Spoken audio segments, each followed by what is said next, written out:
Because sorry to because ನಾನು ಎದಕ್ಕೆ ಕರೆಸಿದ್ದೇನೆ because I am not a good speaker on stage ಅದಕ್ಕೆ. So ನನ್ನನ್ನು ಟ್ರಾನ್ಸ್ಲೇಟ್ ಮಾಡೋಕ್ಕೆ ಅದಲ್ಲ.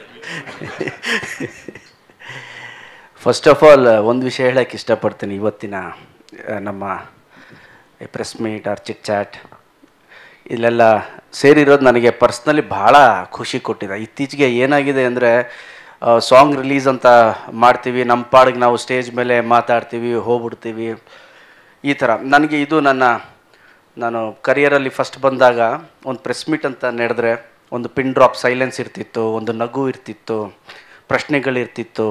ಇದೆಲ್ಲ ಆದಮೇಲೆ ನಾವೆಲ್ಲ ಮೀಡಿಯಾದವರು ನಾವೆಲ್ಲ ಕೂತ್ಕೊಂಡು ಒಂದಷ್ಟು ಸಿನಿಮಾ ಬಗ್ಗೆ ಬೇರೆ ಬೇರೆ ವಿಷಯಗಳು, ಅದ್ರ ಜೊತೆಲೇ ಆಫ್ ದ ರೆಕಾರ್ಡ್ ಅಂತ ಒಂದಷ್ಟು ಮಾತಾಡ್ತಿದ್ವಿ. ಅದೆಲ್ಲ ಓವರಾಲ್ ಒಂದು ಖುಷಿ ಕೊಡುವಂತಹ ವಾತಾವರಣ. ಈ ನಡುವೆ ಏನಾಗಿದೆ ಅಂದರೆ ಒಂದು ಟ್ರೈಲರ್ ಲಾಂಚ್ ಅಂತ ಮಾಡ್ತೀವಿ, ಪಬ್ಲಿಕ್ಕಲ್ಲಿ ಮಾಡ್ತೀವಿ.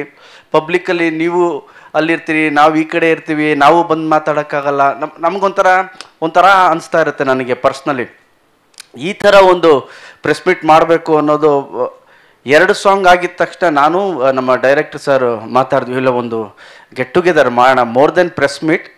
2 ಸಾಂಗು ಚೆನ್ನಾಗಾಗಿದೆ, ಅದನ್ನೆಲ್ಲ ಬದಿಗಿಟ್ಟು ಒಂದು ಗೆಟ್ ಟುಗೆದರ್, ಒಂದು ಎಲ್ಲರೂ ಸೇರಿ ಕೂತ್ಕೊಂಡು ಮಾತಾಡೋ ಥರ ಒಂದು ವಾತಾವರಣ ಆಗಬೇಕು ಈ ಟೈಮಲ್ಲಿ ಅಂತ ಮಾತಾಡಿ ನಮ್ಮ ವೆಂಕಟೇಶ್ ಅವ್ರಿಗೆ ಹೇಳಿ ಒಂದು ಇದು ಮಾಡಿದ್ವಿ. ಸೊ ನೀವೆಲ್ಲ ಬಂದಿದ್ರಿ, ಥ್ಯಾಂಕ್ ಯು, ನಿಮ್ಮೆಲ್ರಿಗೂ ಥ್ಯಾಂಕ್ ಯು ವೆರಿ ಮಚ್ ಅಂತ ಹೇಳೋಕ್ಕೆ ಇಷ್ಟಪಡ್ತೀನಿ.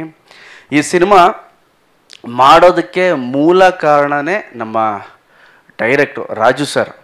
ಅದರಲ್ಲೂ ಅವ್ರು ಹೇಳದಂತಹ ನರೇಷನ್ನ ಪ್ರೀ ಕ್ಲೈಮ್ಯಾಕ್ಸ್ ನನ್ನನ್ನು ಭಾಳ ಅಟ್ರ್ಯಾಕ್ಟ್ ಮಾಡ್ತು.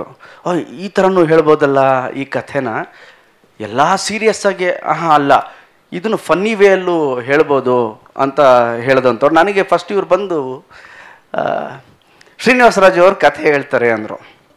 ನನ್ನ ತಲೆಯಲ್ಲಿ ಏನು ಅಂದರೆ, ಓಕೆ ದಂಡುಪಾಳ್ಯ ಅವರು ಬರ್ತಿದ್ದಾರೆ ಡೈರೆಕ್ಟ್ರು, ಮೋಸ್ಟ್ಲಿ ಇವ್ರು ನಮ್ಮ ಇಮೇಜ್ ಚೇಂಜ್ ಮಾಡೋಕ್ಕೆ ಬರ್ತಿದ್ದಾರೆ ಅಂತ ನನ್ನ ತಲೆಯಲ್ಲಿ. ಮೋಸ್ಟ್ಲಿ ಏನೋ ಬೇರೆ ಮಾಡ್ತಾರೆ, ಬೇರೆ ಥರದ್ದೇನೋ ತಂದಿರ್ತಾರೆ, ಥ್ರಿಲ್ಲರು ಏನೋ ತಂದಿರ್ತಾರೆ ಅಂತ ನನ್ನ ಇಮ್ಯಾಜಿನೇಷನ್ನು. ಸೊ ನಮ್ಮ ಮನೇಲಿ ಕೂತ್ಕೊಂಡು ಮಾತಾಡಬೇಕಾದ್ರೆ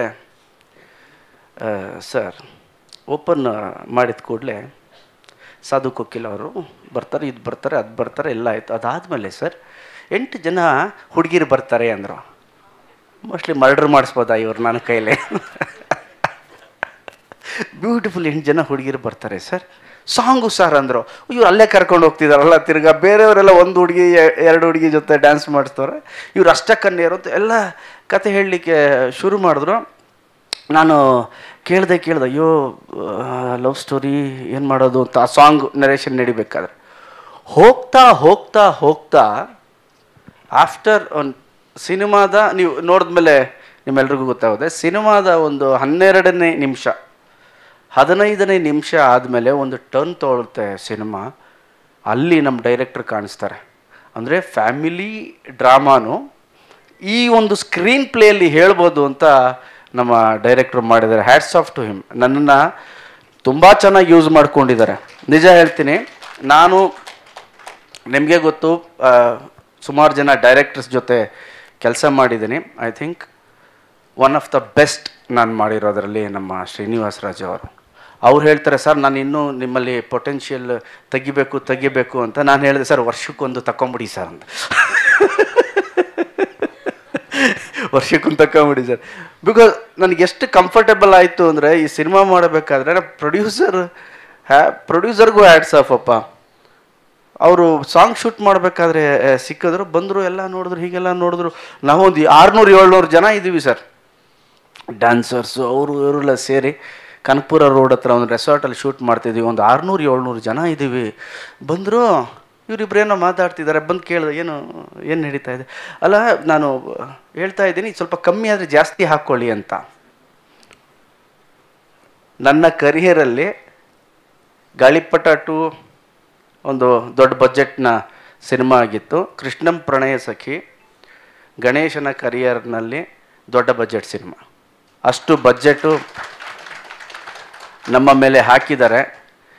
ಜೊತೆಲಿ ಇಡೀ ತಂಡದ ಮೇಲೆ ಹಾಕಿದ್ದಾರೆ. ಒಬ್ಬ ರಾಜು ಸರ್ ಹೇಳಿದ್ರು ಅವರಿಂದ ನಾನು ತುಂಬ ಸ್ಕ್ರೀನ್ ಪ್ಲೇಯಲ್ಲಿ ಎಲ್ಲ ತಗೊಂಡು ಅಲ್ಲ ಹಾಗಲ್ಲ ಆಗಿದ್ದು. ಕಥೆ ಯಾವ ಥರ ಇತ್ತು, ಸೀನ್ಗಳು ಇವ್ರು ಯಾವ ಥರ ಕೊಡೋರು ನಮಗೆ ಅಂದರೆ ಅದನ್ನು ನಾವು ಆ ಮಟ್ಟದಿಂದ ಬೇರೆ ಮಟ್ಟಕ್ಕೆ ತೊಗೊಂಡು ಹೋಗಲೇಬೇಕು. ಸೈಲೆಂಟಾಗಿ ಹೇಳೋರು, ಸರ್ ಈ ಥರ ಇದೆ, ನೀವೇನು ಮಾಡ್ತೀರಾ ಅಂತ. ಸೊ ನಾನು ರಂಗಭೂಮಿಯಿಂದ ಬಂದವನು, ರಂಗಾಯಣ ರಘು ಅವರು ರಂಗಭೂಮಿ, ಸಾಧು ಸರ್ ಆಲ್ಮೋಸ್ಟ್ ನಮ್ಮ ಅಪ್ಪನ ಕಾಲದಿಂದನೂ ಇದ್ದಾರೆ, ಗಿರಿ ಆ್ಯಂಡ್ ನಮ್ಮ ಶ್ರೀನಿವಾಸ ಮೂರ್ತಿ ಸಾರು, ಏನೋ ಇವ್ರ ಜೊತೆಲ್ಲ ಸೀನ್ ಮಾಡಬೇಕಾದ್ರೆ ಕೂತ್ಕೊಂಡು ಡಿಸ್ಕಸ್ ಮೂರ್ತಿ ಅಣ್ಣ ಏನು ಮಾಡೋಣ ಇದನ್ನು ಅಂತ ಕೇಳ್ತಿದ್ದೆ ನಾನು ಶ್ರೀನಿವಾಸ್ ಸರ್ಗೆ. ಅಣ್ಣ ಇದು ಹೀಗಿದೆ ಸೀನು, ಅಣ್ಣ ನಾನು ಈ ಕಡೆ ಬರ್ತೀನಿ, ಅಣ್ಣ ನೀವೇನು ಹೇಳ್ತೀರಿ ಅಂತ. ಅವರಿಂದನೂ ನಾನು ಒಂದಷ್ಟು ಸೀನ್ಗಳಲ್ಲಿ ನಾವೇನೋ ಚೆನ್ನಾಗಿ ಮಾಡಿದ್ದೀವಿ ಅಂದರೆ ಕ್ರೆಡಿಟ್ ಹೋಗೋದು ನಮ್ಮ ಶ್ರೀನಿವಾಸ ಮೂರ್ತಿ ಸರ್ಗೆ,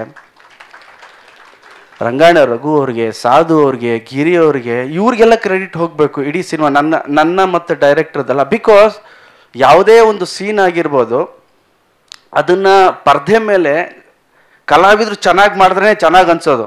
ಕಲಾವಿದರು ಯಾವಾಗ ಚೆನ್ನಾಗಿ ಮಾಡ್ತಾರೆ ಅಂದರೆ ಅವ್ರು ಕನ್ವಿನ್ಸ್ ಆಗಬೇಕು, ಓಕೆ ಈ ಥರ ಆಗಬೇಕು ಅಂತ.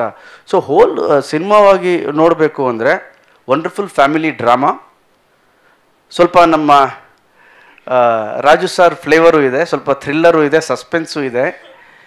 ನಾನು ಅವೆಲ್ಲ ಹೇಳಿದ್ನಲ್ಲ, ನಾನು ಅಂದ್ಕೊಂಡೆ ನನ್ನ ಇಮೇಜ್ ಚೇಂಜ್ ಮಾಡೋಕ್ಕೆ ಬರ್ತಾವ್ರಿ ಇವರು ಅಂತ. ಇಲ್ಲ ಇವ್ರು ಬಂದಿರೋದು ಅವ್ರ ಇಮೇಜ್ ಚೇಂಜ್ ಮಾಡೋಕ್ಕೆ. ದಂಡುಪಲ್ಯ ಡೈರೆಕ್ಟ್ರಲ್ಲ ನಾನು, ಕೃಷ್ಣ ಪ್ರಣಯ ಸಖಿ ಡೈರೆಕ್ಟ್ರು ಅಂತ. ಸೊ ಒಟ್ಟಾರೆಯಾಗಿ ಒಂದು ಒಳ್ಳೆಯ ಸಿನಿಮಾ, ಮನಸ್ಸಿಂದ ಹೇಳ್ತಾ ಇದ್ದೀನಿ. ಒಂದು ಸ್ಯಾಟಿಸ್ಫ್ಯಾಕ್ಷನ್ ಅಂತೀವಿ ಗೊತ್ತಾ, ನೀವು ಯಾವುದೇ ಕಲಾವಿದ ಆಗಲಿ ಆ್ಯಕ್ಟ್ ಮಾಡಿದ್ರೆ ದುಡ್ಡು ಬಂದ್ಬಿಡುತ್ತೆ, ಇಲ್ಲ ಅಂತಲ್ಲ. ದುಡ್ಡು ಬಂದ ಮೇಲೆ ಒಂದು ಸಿನಿಮಾ ಚೆನ್ನಾಗಿ ಹೋಗಲಿಲ್ಲ ಅಂದರೆ ಒಂಥರ ಬೇಜಾರಾಗ್ತಾ ಇರುತ್ತೆ, ಅಯ್ಯೋ ಯಾಕೆ ಚೆನ್ನಾಗಿ ಹೋಗಲಿಲ್ಲ ಇದು ಅಂತ. ಬಟ್ ಈ ಸಿನಿಮಾ ಅಲ್ಲಿ ದುಡ್ಡು ಓಕೆ, ಒಂದು ಒಳ್ಳೆ ಸಿನಿಮಾ ಮಾಡಿದ್ದು ಒಂದು ದೊಡ್ಡ ಸ್ಯಾಟಿಸ್ಫ್ಯಾಕ್ಷನ್ ನನಗಿದೆ. ನನಗೊಬ್ಬನಿಗಲ್ಲ, ಇಡೀ ತಂಡಕ್ಕಿದೆ ಆ ಸ್ಯಾಟಿಸ್ಫ್ಯಾಕ್ಷನ್. ಓಕೆ ಈ ಸಿನಿಮಾ ಒಂದು ಚೆನ್ನಾಗಾಗಬೇಕು ಅಂತ. ನಮ್ಮ ಶಿವದೋಜ್ ಅವರು, ಶಶಿ ಅಣ್ಣ, ರಾಮಕೃಷ್ಣ ಸರ್, ಅಶೋಕ್ ಸರ್, ಈ ಇಡೀ ದೊಡ್ಡ ತಾರಾ ಬಳಗನೆ, ಇಡೀ ಶ್ರುತಿ ಮೇಡಮ್ ಅವರು, ಆಮೇಲೆ ನಮ್ಮ ಲುಜ್ಮಾದ್ ಅವರ ತಾಯಿಯವರು ಎಲ್ಲ ಸುಮಾರು ಜನ ಸಿನಿಮಾದಲ್ಲಿದ್ದೀವಿ. ಸೊ ಒಟ್ಟಾರೆ ಒಂದು ಬ್ಯೂಟಿಫುಲ್ ಸೆಲೆಬ್ರೇಷನ್ ಇರುವಂತಹ ಸಿನಿಮಾ ಇದು. August 15 independence day, August 16 Varamahalakshmi ಹಬ್ಬ. ಸೊ ಈ ಹಬ್ಬಕ್ಕೆ ಮತ್ತು ಸ್ವಾತಂತ್ರ್ಯ ದಿನಕ್ಕೆ ಒಂದೊಳ್ಳೆ ನಮಗೆ ಸೆಲೆಬ್ರೇಷನ್ ಆಗೋ ಥರ ನೀವೆಲ್ಲ ಆಗಸ್ಟ್ 15 ಎಲ್ರಿಗೂ ಸೆಲೆಬ್ರೇಷನ್ನೇ. ವರಮಹಾಲಕ್ಷ್ಮಿ ಹಬ್ಬ ಇನ್ನೂ ಹೆಚ್ಚು ವರ ಕೊಡೋ ಥರ ನಮ್ಮ ಸ್ನೇಹಿತರು, ನಮ್ಮ ಮಾಧ್ಯಮ ಮಿತ್ರರೆಲ್ಲ ವರ ಕೊಡಬೇಕು ನಮಗೆ ಇಡೀ ಚಿತ್ರತಂಡಕ್ಕೆ. ಆ್ಯಂಡ್ ಆನಂದ್ ಆಡಿಯೋ ಒಂದು ನಾನು ಹೇಳಬೇಕು, ಆನಂದ್ ಆಡಿಯೋ ಆ್ಯಂಡ್ ಅರ್ಜುನ್ ಜನ್ಯ ಅವರ ಮ್ಯೂಸಿಕ್ ಬಗ್ಗೆ ಆ ಕೊಲಾಬ್ರೇಷನ್ ಇದೆಯಲ್ಲ, ನನಗೆ ಯಾವಾಗಲೂ ಒಳ್ಳೆಯದೇ ಮಾಡಿದೆ. ಆ್ಯಂಡ್ ಈ ಸಿನಿಮಾದ ರೀರೆಕಾರ್ಡಿಂಗ್ನ ನಮ್ಮ ಸಾಯಿ ಕಾರ್ತಿಕ್ ಮಾಡಿದ್ದಾರೆ. ಯೂಶ್ವಲಿ ನಾನು ಬ್ಯಾಕ್ಗ್ರೌಂಡ್ ಸ್ಕೋರ್ನ ಜಾಸ್ತಿ ಕೇಳ್ತಾ ಇರ್ತೀನಿ ಸಾಂಗ್ಸ್ಗಿಂತ.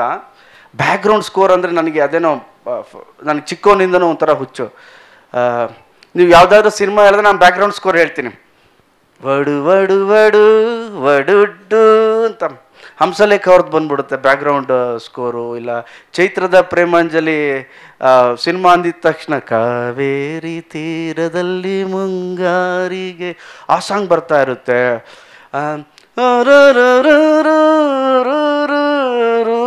ಯುದ್ಧಕಾಂಡದ್ದು ಬರುತ್ತೆ ನನಗೆ. ಸೊ ನನಗೆ ರೀರೆಕಾರ್ಡಿಂಗ್ ಅಂದರೆ ಫಸ್ಟಿಂದನೂ ಒಂಥರ ಇಷ್ಟ.